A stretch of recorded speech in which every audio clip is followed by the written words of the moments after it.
तो चलिए साथियों, आप सभी का फिर से हमारे चैनल में स्वागत है। आज जो है साइंस का 25 वीवीआई क्वेश्चन लेकर के आए हैं आप लोगों के सामने में। आप लोग इन 25 क्वेश्चन में देखिए आप लोग कितना सही बना पाते हैं। बढ़िया से पूरा वीडियो को देखिएगा और आप लोग कमेंट करके ज़रूर बताइएगा कि आपको कितने सही सवाल का आंसर दिए हैं। ठीक है, तो पहला सवाल है हम लोगों का कि रदरफोर्ड के स्वर्णपत्र प्रयोग से क्या निष्कर्ष निकला।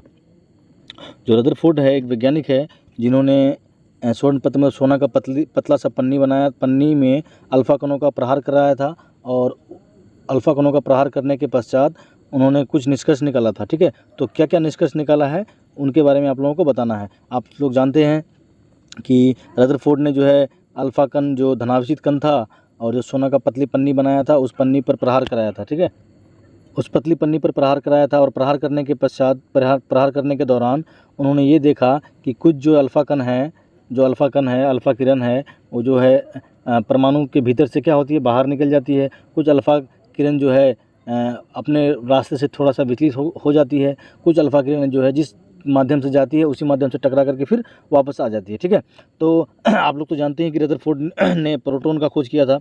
ये जो रदरफोर्ड है प्रोटॉन का खोज इसने ही किया था। ठीक है, ये जो रदरफोर्ड वैज्ञानिक है इन्होंने ही प्रोटॉन का खोज किया था और इन्होंने ही जो सोना का पतला सा पन्नी में अल्फ़ा कणों का प्रहार कराया था, उससे इन्होंने जो है कि नाभिक का भी खोज किया था। ठीक है, न्यूक्लियर का खोज भी रदरफोर्ड ने किया था, याद रखिएगा आप लोग। न्यूक्लियर का खोज कौन किया था, तो रदरफोर्ड ने किया था। ये भी बात आपको याद रखना, नाभिक का खोज कौन किया था, रदरफोर्ड ने ही किया था। ठीक है, तो उन्होंने क्या निष्कर्ष निकाला, इलेक्ट्रॉन का खोज हुआ नहीं हुआ है। ठीक है, परमाणु का अधिकांश भाग रिक्त है। ठीक है, अधिकांश भाग परमाणु का रिक्त है, तभी तो कुछ अल्फ़ा किरणें मतलब परमाणु के भीतर से चली गई, वापस नहीं आई टकरा करके। न्यूट्रॉन की खोज हुई लेकिन बाद में हुई थी। ठीक है, रदरफोर्ड ने इसका खोज नहीं किया था। ई गोल्डस्टीन और चैडविक ने मिलजुल करके न्यूट्रॉन का खोज किया था। ठीक है, तो रदरफोर्ड का जो स्वर्णपत्र वाला मॉडल था, जो परमाणु मॉडल था, परमाणु मॉडल में उन्होंने देखा था क्या कि परमाणु के भीतर जो है धनावेशित कण है जिसको उन्होंने प्रोटॉन कहा था, और परमाणु के जो है बीचों बीच में एक और धनावेशित बिंदु है जिसको उन्होंने केंद्र का नाम दिया था। और उन्होंने ये भी देखा था कि परमाणु के भीतर में जो है ना रिक्त स्थान भी मौजूद है, जिससे कि कुछ अल्फ़ा कण परमाणु के भीतर को पार करके आगे बढ़ जाता है। ठीक है, तो चलते हैं अगले प्रश्न में। अगला प्रश्न हम लोगों का है, समस्थानिक किसे कहते हैं। तो आप सभी जानते हैं कि समस्थानिक का क्या मतलब होता है।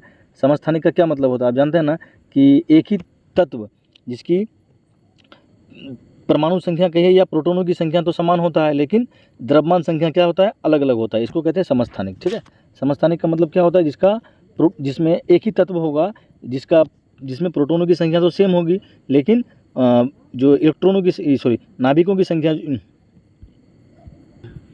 जिसमें जो है समस्थानिक का मतलब होता है कि एक ही तत्व होगा जिसका प्रोटॉन का संख्या तो सेम रहेगा, लेकिन उसमें पाए जाने वाले न्यूट्रॉनों की संख्या जो है, न्यूट्रॉन का संख्या अलग अलग होगा, उसको हम लोग कहते हैं समस्थानिक। समस्थानिक का काफ़ी यूज है, कैंसर का इलाज में समस्थानिक का इस्तेमाल होता है। उसके बाद जो है कार्बनिक पदार्थों का जो आयु निकालने के लिए, जैसे पुराना लकड़ी हो गया, चट्टान हो गया, जीवाश्म हो गया, उसका इस्तेमाल समस्थानिक का इस्तेमाल होता है। उसका आयु ज्ञात करने के लिए कार्बन-14 का इस्तेमाल होता है। ठीक है, तो आयोडीन का इस्तेमाल होता है, आयोडीन के समस्थानिक का इस्तेमाल होता है, जो घेंगा नामक रोग होता है उसमें।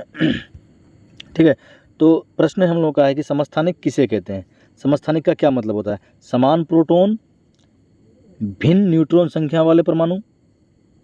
अगला है समान न्यूट्रॉन, ये तो होगा ही नहीं, प्रोटॉन समान होता है। ठीक है, ये तो होगा ही नहीं। ठीक है, अगला है समान इलेक्ट्रॉन संख्या विभिन्न प्रोटॉन संख्या, ये भी नहीं होगा।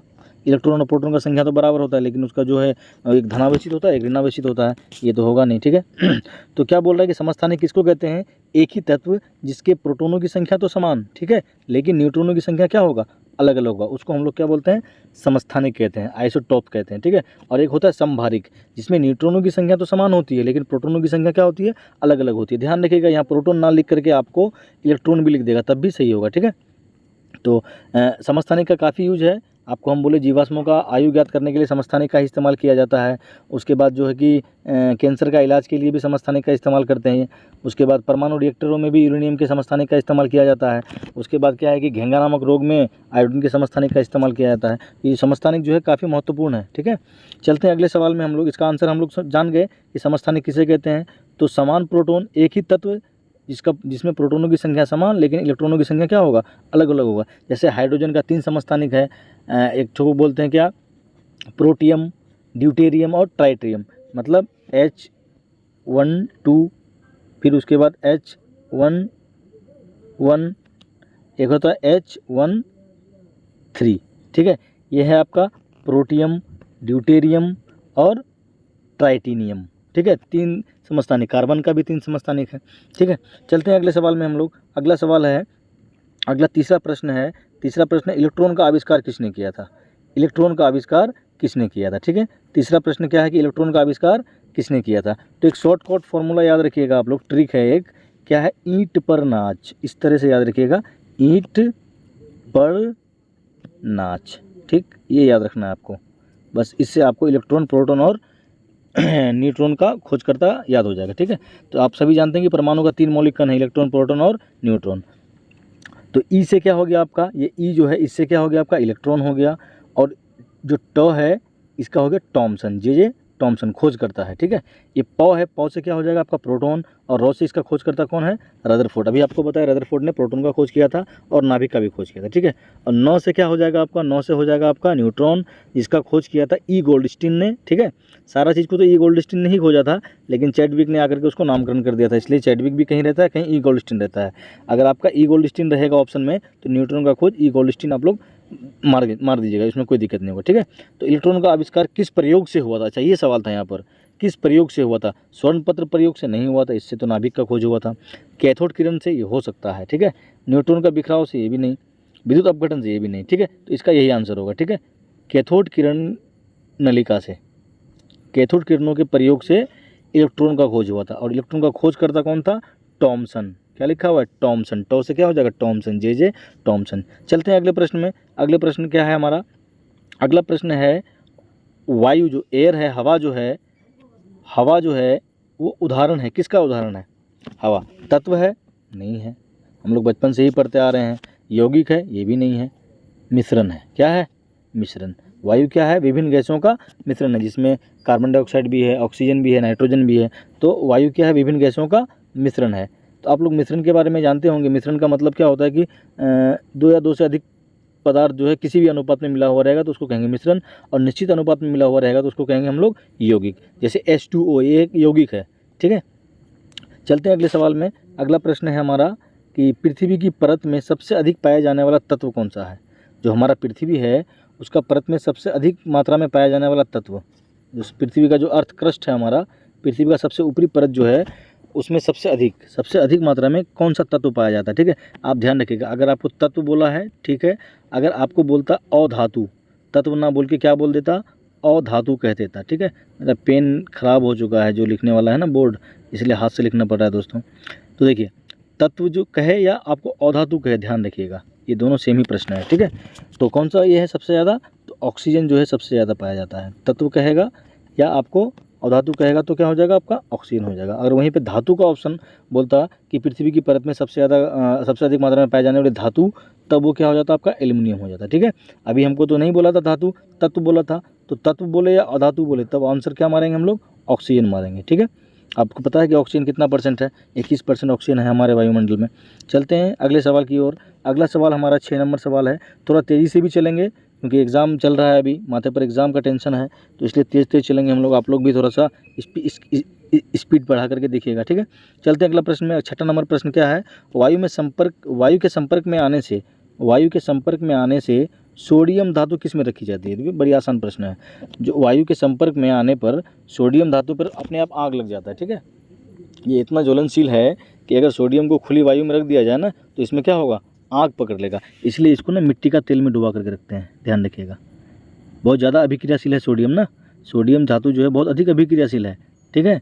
इसलिए इसको किरासन तेल में डुबा करके रखते हैं, मिट्टी का तेल में क्या करते हैं, डुबा करके रखते हैं। अगर इसको बाहर छोड़ेंगे ना तो क्या होगा कि हवा के संपर्क में आने से इसमें आग लग जाएगा, ठीक।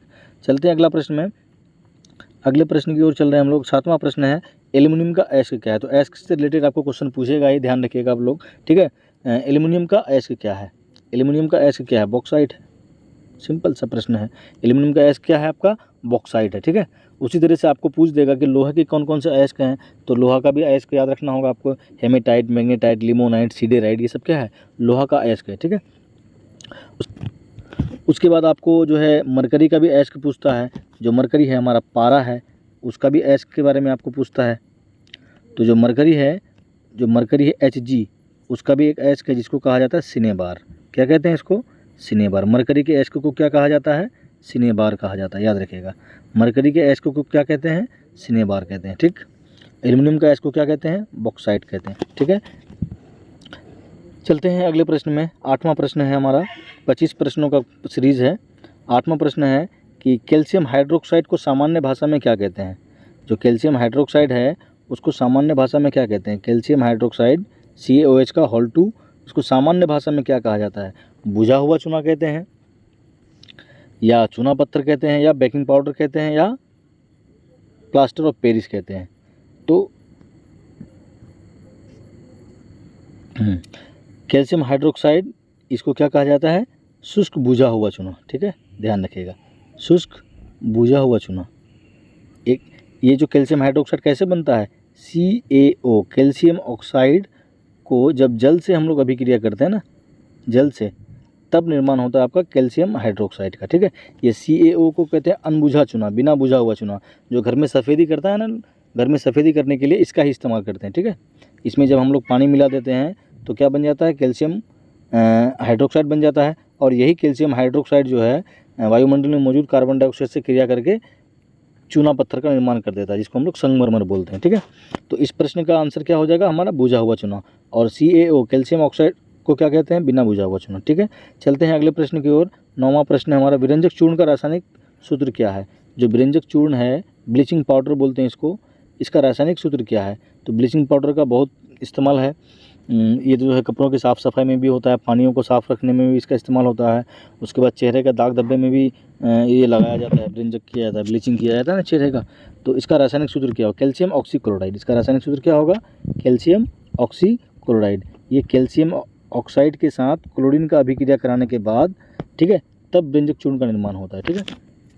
इसको कैल्शियम ऑक्सीक्लोराइड कहते हैं, वैज्ञानिक नाम है, ठीक है, विरंजक चूर्ण, ब्लीचिंग पाउडर इंग्लिश में कहते हैं इसको। चलते हैं अगले सवाल में। अगला सवाल हम लोग तो तेज़ी से इसलिए चल रहे हैं क्योंकि एग्ज़ाम है, तो बस रिवीजन आपको फास्ट में रिवीजन कराना है, ठीक है। अगले प्रश्न में चलते हैं। अगला प्रश्न है, कांसा किसकी मिश्र धातु है? बताइए, कांसा किसकी मिश्र धातु है? जो कांसा है वो किसकी मिश्र धातु है? तो देखिए, इसको तो एक वीडियो पहले ही बनाया हुआ है, तो आप लोग पीछे देखिएगा। सभी मिश्र धातुओं का एक ट्रिक भी दिया गया है, ठीक है। उस ट्रिक को ध्यान से देख लीजिएगा, आप लोग को अपने आप याद हो जाएगा। तो कांसा को याद रखने के लिए सबसे आसान तरीका क्या है? ठीक है, कांसा को तांबा भी बोलते हैं ना, क्या बोलते हैं? तांबा भी बोलते हैं। कॉपर को ही कांसा कहते हैं, तांबा कहते हैं, ठीक है। तो तांबा और टीन का मिश्र धातु को क्या कहा जाता है? कांसा कहा जाता है, ठीक है, याद रखिएगा। कांसा किसको कहते हैं? ब्रॉन्ज किसकी मिश्र धातु है? तो तांबा प्लस टीन का, या कॉपर प्लस टीन भी लिख सकता है, ठीक है। चलते हैं अगले सवाल में। अगला सवाल है, कार्बन का कौन सा रूप स्नेहक के रूप में प्रयोग किया जाता है? स्नेहक समझे, लुब्रिकेंट के रूप में प्रयोग किया जाता है, जिसको मतलब साइकिल वगैरह का चैन वगैरह में डाला जाता है, उसके रूप में इस्तेमाल करते हैं, स्नेहक के रूप में। तो आप सभी जानते हैं कि कार्बन के कितने अपर रूप हैं? 3 अपर रूप होते हैं। कितने अपर रूप होते हैं? 3 अपर रूप होते हैं। एक होता है हीरा, ठीक है, उसके बाद क्या होता है आपका ग्रेफाइट, उसके बाद आपका क्या होता है फुलरिन, C60 जिसको कहते हैं, मगमिस्टर फुलरिन। ये कार्बन का ऐसा अपर रूप है जिसकी आकृति जो है ना मुकुट की तरह होता है, फुटबॉल की तरह होता है, ठीक है, C60 का। उसके बाद क्या है, जो हीरा जो है, एक तो सबसे पहली बात याद रखिएगा, जो कार्बन क्या है, एक अधातु है, ठीक है। तो हीरा भी क्या है, एक अधातु है। तो प्रकृति में पाया जाने वाला सबसे कठोर पदार्थ है हीरा, ठीक है। उसके बाद एक जो ये जो है ना, ये ग्रेफाइट एक अपवाद है। ये क्या है? एक अपवाद है। सभी धातुएं जो विद्युत का क्या होता है भाई? कुचालक होता है, मतलब अपने भीतर में से विद्युत धारा को जाने नहीं देता है। लेकिन ये ग्रेफाइट जो है ना, अधातु होते हुए भी क्या है, विद्युत का क्या होता है? सुचालक होता है, ठीक है। ग्रेफाइट आप लोग देखे होंगे, पेंसिल का जो नोक है जिससे हम लोग लिखते हैं ना पेंसिल में, रूल जिसको बोलते हैं देहात भाषा में, वही है ग्रेफाइट, ठीक है। तो स्नेह के रूप में ही इसका इस्तेमाल होता है, ठीक है। और ये जो ग्रेफाइट है, इसका इस्तेमाल जो होता है ना, हीरा को डिजाइन देने में, काटने में भी इसका इस्तेमाल किया जाता है, ठीक। जो शीशा में डिजाइन विजाइन बनता है ना, जो शीशा है उसमें डिजाइन वगैरह बनाने के लिए, कांच में डिजाइन बनाने के लिए ग्रेफाइट का इस्तेमाल किया जाता है। तो ग्रेफाइट जो है कार्बन का एक ऐसा अपर रूप है जो अधातु होते हुए भी विद्युत का क्या होता है? सुचालक होता है, ठीक है। चलते अगले प्रश्न में। 12वां प्रश्न है। 12वां प्रश्न क्या है? वायवीय शोषण में अंतिम उत्पाद क्या होता है? जो वायवीय शोषण है आप सभी जानते हैं, एरोबिक रेस्पिरेशन, और एक होता है एनएरोबिक रेस्पिरेशन। वायवीय शोषण का मतलब क्या होता है कि ऐसा शोषण जो है ना वायु यानी कि ऑक्सीजन की उपस्थिति में होती है उसको कहते हैं वायवीय शोषण। ठीक है, ये सीधा सीधी याद रखिएगा। वायवीय मतलब कि ऑक्सीजन का उपस्थिति में शोषण होगा तो उसको कहेंगे हम लोग वायवीय शोषण। और वायवीय शोषण जो है ना कौन करता है, तो हम सभी जो है, मनुष्य है, जानवर है, पशु पक्षी जो है, ये सब क्या करते हैं, वायवीय शोषण ही करते हैं। ठीक है, वायवीय शोषण ही करते हैं। और वायवीय शोषण के पश्चात जो है ना, वायवीय शोषण मतलब ऐसा समझिए ना कि हम लोग जो कुछ भी खाते हैं उसका वो जो है हमारे शरीर के भीतर जाता है, उसके बाद पच जाता है, पचने के बाद जो मतलब टूट फूट करके पचता है, पचने के बाद ग्लूकोज बनता है। क्या बनता है, ग्लूकोज बनता है, जिसका फॉर्मूला होता है C6H12 और O6, ग्लूकोज बनता है। ठीक है, और ये ग्लूकोज बनने के साथ साथ फिर क्या होता है, जल और कार्बन डाइऑक्साइड CO2 का निर्माण होता है। ठीक है, जल और किसका निर्माण होता है, कार्बन डाइऑक्साइड का। जो कुछ भी हम लोग खाते हैं ना, तो सबसे पहले उसमें ग्लूकोज बनता है, उसके बाद जल बनता है, उसके बाद क्या बनता है, कार्बन डाइऑक्साइड बनता है। ठीक है, तो वायवीय शोषण के बारे में याद रखिएगा, वायु की उपस्थिति में होगा। ठीक है, उसमें जो है ग्लूकोज का निर्माण होता है, जल का निर्माण होता है और कार्बन डाइऑक्साइड का निर्माण होता है। और ये जो वायवीय शोषण है हमारे शरीर में का जो है ना, कोशिका द्रव्य और माइटोकॉन्ड्रिया में पूरा होता है। ठीक है, वायवीय शोषण को याद रखिएगा। वायवीय शोषण कहाँ कंप्लीट होता है, तो माइटोकॉन्ड्रिया और कोशिका द्रव्य दोनों जगह होता है। ठीक है, और इसमें एक याद रखिएगा कि एक ठो ग्लूकोज टूटेगा ना, एक ग्लूकोज के टूटने से 38 ATP ऊर्जा मिलता है हमको। आप तो जानते हैं कि ऊर्जा जो है हमारे शरीर में किस रूप में संचित रहता है, तो जी ये जो ग्लूकोज है ना, ये बाद में फिर क्या होता है, ATP के रूप में जमा रहता है हमारे शरीर में। ATP इसको क्या कहते हैं, एडिनोसिन ट्राइफॉस्फेट बोलते हैं ना। तो एक ठो ग्लूकोज का कण को टूटने से ना कितना 38 ATP ऊर्जा मिलता है हमको। तो वायवीय शोषण में जो है ना ऊर्जा भी बहुत अधिक मात्रा में मिलता है। ठीक है, तो एक होता है अवायवीय शोषण, जो ऑक्सीजन नहीं भी रहेगा तो अवायवीय शोषण हो जाता है, जो जीवाणु कवक ये सब करता है, ईस्ट सब जो है ना अवायवीय शोषण करता है। और उसमें जो है ना एक तो ग्लूकोज का एक कण टूटने से सिर्फ 2 ATP ऊर्जा मिलता है, तो बहुत कम ऊर्जा मिलता है उसमें। उसके बाद क्या होता है कि उसका जो अंतिम उत्पाद होता है ना, वो लैक्टिक अम्ल होता है। क्या होता है, अवायवीय शोषण का होता है लैक्टिक अम्ल। ठीक है, और एथेनॉल या कार्बन डाइऑक्साइड ये भी होगा अवायवीय शोषण का। ये दोनों जो है ना अवायवीय शोषण का उत्पाद है। ठीक है, लेकिन अभी हमको क्या बोल रहा है कि वायवीय शोषण का उत्पाद क्या है, कार्बन डाइऑक्साइड, जल और ऊर्जा। भी आपको हम बताया ना, यहाँ पे बताया ना कि कार्बन डाइऑक्साइड, जल और ऊर्जा मिलता है। तो ऊर्जा ग्लूकोज के रूप में मिलता है, जल भी निकलता है और कार्बन डाइऑक्साइड भी निकलता है। तो क्या इसका आंसर होगा, इसका आंसर होगा हमारा C। वायवीय शोषण में अंतिम उत्पाद क्या होता है, तो अंतिम उत्पाद होता है जो हमारा कार्बन डाइऑक्साइड भी निकलता है, जल भी निकलता है और मुख्य रूप से ऊर्जा निकलता है। तो आपको अगर पूछ देगा किस प्रकार का शोषण में सबसे अधिक ऊर्जा मिलता है हमको, एक तो सबसे अधिक ऊर्जा मिलता है वायवीय शोषण में। एक मतलब ग्लूकोज का एक कण टूटने से 38 ATP ऊर्जा मिलता है, और अवायवीय शोषण में जो है ना ग्लूकोज का एक कण टूटने से सिर्फ 2 ATP ऊर्जा मिलता है। ठीक है, ध्यान रखिएगा। तो वायवीय शोषण कहाँ कंप्लीट होता है, माइटोकॉन्ड्रिया और कोशिका द्रव्य दोनों जगह होता है। ठीक है, मतलब स्पेशली जो है माइटोकॉन्ड्रिया में होता है, लेकिन अवायवीय शोषण जो है केवल कोशिका द्रव्य में ही पूर्ण होता है। ठीक है, इसका जो है ना वायवीय शोषण का पूर्ण ऑक्सीकरण होता है। ठीक, अवायवीय शोषण का जो पूर्ण ऑक्सीकरण नहीं होता है। चलते हैं अगले प्रश्न की ओर। अगला प्रश्न है हमारा 13वां प्रश्न है, थोड़ा कुछ ज़्यादा ही टाइम ले लिया उसमें हम। 13वां प्रश्न है, शोषण में ऊर्जा किस रूप में मुक्त होती है। जो शोषण है, शोषण का मतलब ये मत समझिए कि सांस लेना। शोषण का मतलब ऐसा समझ लीजिए कि जो हम लोग भोजन वोजन खाते हैं वो पचता है, किस तरह से पचता है। अगर हम लोग सांस नहीं लेंगे तो जो भोजन हम लोग खाए हुए हैं ना, वो भोजन कभी पचेगा ही नहीं। तो भोजन को पचाने के लिए ऑक्सीजन बहुत ज़रूरी है। ठीक है, तो यहाँ शोषण का मतलब हो गया क्या कि भोजन जो हम लोग खाते हैं, ठीक है, तो ऊर्जा जो है किसके रूप में मुक्त होती है, लास्ट में जो ऊर्जा निकलता है वो किस रूप में, तो ग्लूकोज के रूप में मुक्त होता है। किसके रूप में, ग्लूकोज के रूप में। और यही ग्लूकोज जो है ATP के रूप में संचित रहता है। आपको ऊपर वाला प्रश्न में हम इसके बारे में बताए हैं। ठीक है, अगर आपको पूछता किस रूप में मुक्त होती है ना, किस रूप में निकलती है, जो हम लोग खाते हैं, चावल खाते हैं, रोटी खाते हैं, ब्रेड खाते हैं, तो उससे टूट करके ग्लूकोज बनता है शरीर में हमारा, और ये ग्लूकोज जो है फिर उस ऊर्जा को ATP के रूप में संरक्षित रखता है। ठीक है, ध्यान रखिएगा। चलते हैं अगले प्रश्न की ओर। अगला प्रश्न 14वां प्रश्न है, प्रकाश संश्लेषण का सामान्य समीकरण क्या है। जो प्रकाश संश्लेषण है उसका सामान्य समीकरण क्या है। तो प्रकाश संश्लेषण आप सभी जानते हैं कि हरे पेड़ पौधे जो है सूर्य प्रकाश की उपस्थिति में जड़ द्वारा मिट्टी से जल और खनिज लवण के लेकर के पत्तियों के माध्यम से भोजन तैयार करता है, जिसको क्या कहते हैं हम लोग, प्रकाश संश्लेषण कहते हैं। ठीक है, तो प्रकाश संश्लेषण जो है कौन सा समीकरण है प्रकाश संश्लेषण का समीकरण। तो प्रकाश संश्लेषण क्या होता है, प्रकाश संश्लेषण वायुमंडल से क्या लेता है, कार्बन डाइऑक्साइड लेता है। यहाँ तो दिया है कि ऑक्सीजन लेता है, ये तो गलत है, पहले ही काट देंगे इसको। नाइट्रोजन लेता है, ये भी गलत है। यहाँ भी ऑक्सीजन है, ये भी काट देंगे। तो कौन सा ऑप्शन सही होगा, आप देख लीजिए, ए नंबर ऑप्शन हमारा करेक्ट होगा।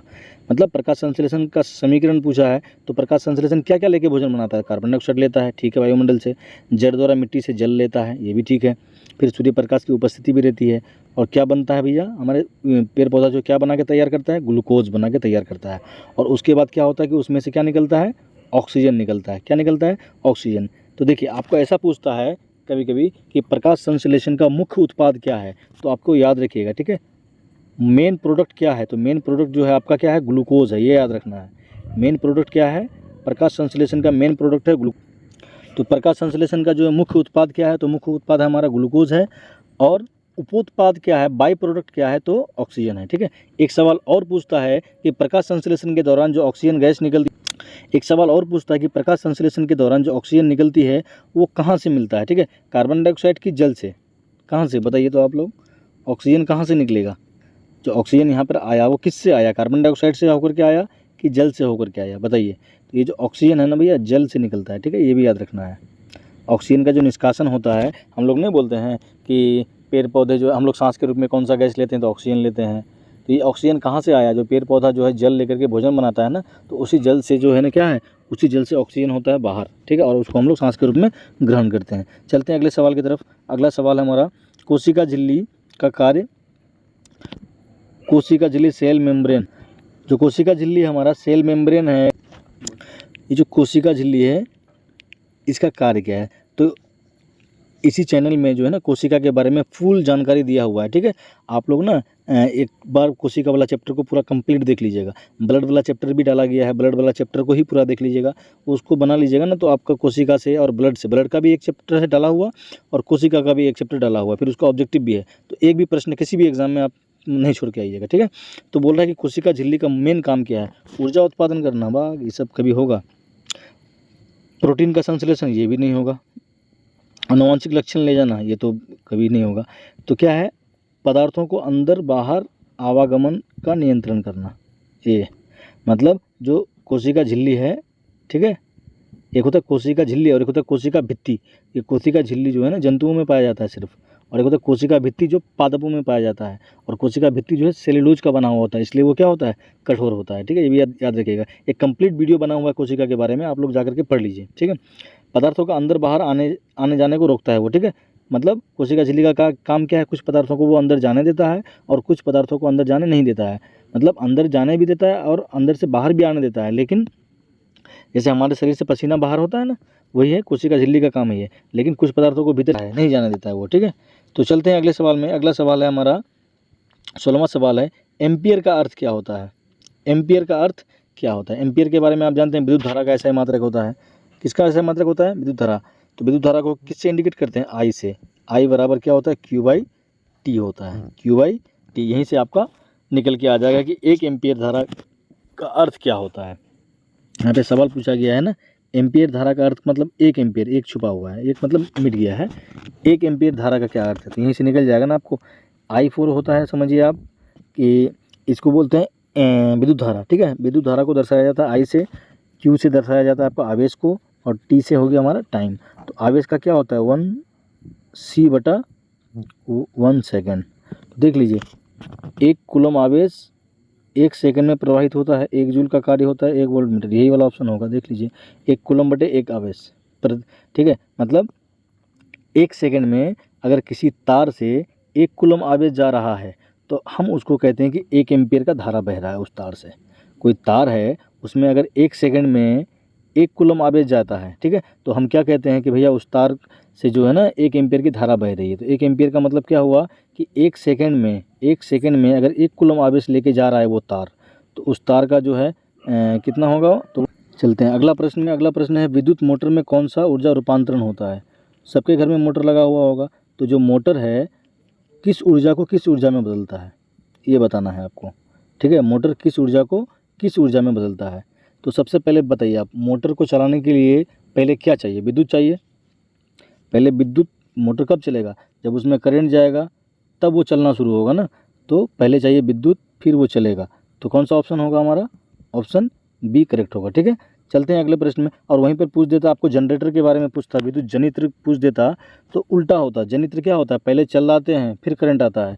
अगर विद्युत मोटर ना रह के विद्युत जनित्र रहता तो ये वाला ऑप्शन होता। ठीक है, जनरेटर जिसको बोलते हैं ना हम लोग, कि जनरेटर क्या होता है, पहले उसको हाथ से चलाते हैं तब करंट पैदा होता है, तब करंट चलता है ना, पंखा वंखा चलने लगता है। और मोटर उल्टा होता है, मोटर में पहले क्या करंट देते हैं तब घूमता है वो। तो मोटर वाला काम होगा तो क्या होगा, पहले बिजली लेगा फिर उसमें से ऊर्जा निकलेगा, ध्यान रखिएगा। और जनरेटर वाला होगा तो पहले क्या होगा, पहले उसको घुमाएंगे हाथ से फिर उसमें से बिजली उत्पादन होगा। ठीक, तो इसका सवाल का आंसर क्या होगा, बी होगा। चलते हैं अगले सवाल में। अगला सवाल जो है हमारा, मानव शरीर का सबसे बड़ा ग्रंथि, बड़ा अच्छा सवाल है। जो हमारा शरीर है उसका सबसे बड़ा ग्रंथि क्या है, सबसे बड़ा ग्रंथि। और अगर आपको अंग पूछता तो आप बताइए क्या आंसर होगा। अंग, मानव शरीर का सबसे बड़ा अंग क्या होगा, तो अंग जो है हमारा स्किन हो जाएगा, चमड़ा जिसको बोलते हैं ना, त्वचा। अंग क्या हो जाएगा, अगर पूछता मानव शरीर का सबसे बड़ा अंग तब क्या हो जाता है, स्किन हो जाता है, जिसको चमड़ा कहते हैं ना, वो हो जाता। अभी पूछा है सबसे बड़ी ग्रंथि का नाम, तो सबसे बड़ी ग्रंथि क्या है हमारा, यकृत है, लिवर है। क्या है, लिवर, इसको जिगर भी बोलते हैं ना हम लोग, वही है। चलते हैं अगले सवाल में। अगला 18 के बाद 19 नंबर सवाल है, विटामिन के की कमी से क्या समस्या उत्पन्न होती है। जो विटामिन के है, आप विटामिन के बारे में जानते हैं ना, विटामिन जो है ना, हमको उससे ऊर्जा नहीं मिलता, बस खाली विटामिन का इस्तेमाल हम लोग क्या करते हैं, शरीर को स्वस्थ रखने में, बस इसका काम है। जिससे हमको किसी प्रकार का एनर्जी वगैरह नहीं मिलता है, ऊर्जा वगैरह नहीं मिलता है। तो विटामिन के की कमी से कौन सा, दांत गिरना, ये नहीं होगा। रक्त का थक्का ना बनना, ये वाला ऑप्शन होगा।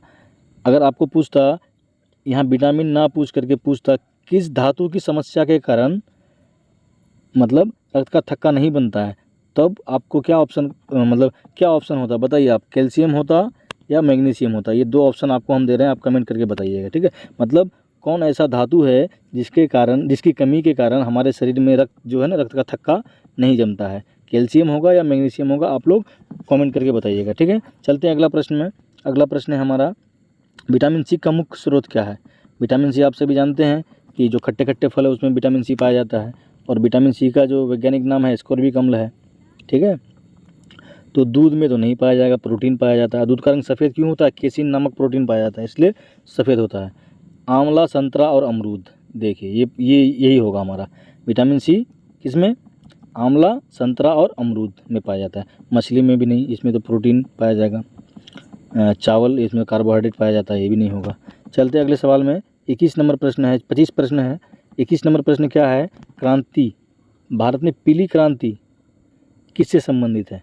जो पीली क्रांति, दूध से नहीं, ये तो श्वेत क्रांति है, दूध। ठीक है, गन्ना, ये भी नहीं होगा। मछली से मत्स्य क्रांति होता। तिलहन, तिलहन जो है ना, चाहे सरसों का हो, जिसको हम लोग तोड़ी बोलते हैं आम भाषा में, उसको अगर पीसिएगा, सुखाइएगा ना, तो कैसा लगता है, वो पीला हो जाता है, पीला लगता है, इसलिए इसको पीली क्रांति कहते हैं। ठीक, तो अगला प्रश्न में चलते हैं। अगला 22 नंबर प्रश्न है, कपास उगाने के लिए सबसे उपयुक्त मिट्टी कौन सा है। कपास सबसे ज़्यादा कहाँ उगता है, इसमें महाराष्ट्र वगैरह में उगता है। तो कपास उगाने का सबसे अच्छा मिट्टी जलोढ़ मिट्टी नहीं, सबसे ज़्यादा मिट्टी भारत में यही वाला मिट्टी पाया जाता है, काली मिट्टी, जिसको हम लोग रेगुर मिट्टी कहते हैं। काली मिट्टी का एक खासियत है कि इसको कम पानी की आवश्यकता होती है, क्योंकि ये जो ना काली मिट्टी मतलब क्या होता है, इसकी परतें जो है ना फटी फटी हुई होती है, तो जब बरसात होता है तो ये खूब पानी पी लेता है। और उसके बाद काली मिट्टी में जो है ना फटी हुई होती है, इसलिए इसके बहुत अंदर तक हवा पहुंचा हुआ रहता है, इसलिए इसको कम ऑक्सीजन की भी आवश्यकता होती है। इसलिए कपास उगाने के लिए सबसे अच्छा मिट्टी है काली मिट्टी। कपास सबसे ज़्यादा कहाँ उगाया जाता है, तो महाराष्ट्र में, ध्यान रखिएगा। और कोई राज्य है। चलते हैं अगले सवाल में। 23 नंबर सवाल है, क्षय रोग किससे संबंधित है। मतलब क्षय रोग है जो है ट्यूबरक्लोसिस, जिसको हम लोग बोलते हैं क्षय रोग, टीबी बोलते हैं, ट्यूबरक्लोसिस यही है, किसके कारण होता है क्षय रोग। टीबी जो है किसके कारण होता है, बताइए आप लोग, टीबी किसके कारण होता है। विषाणु नहीं, कवक भी नहीं, कवक के कारण तो दांत खाद खुजली होता है।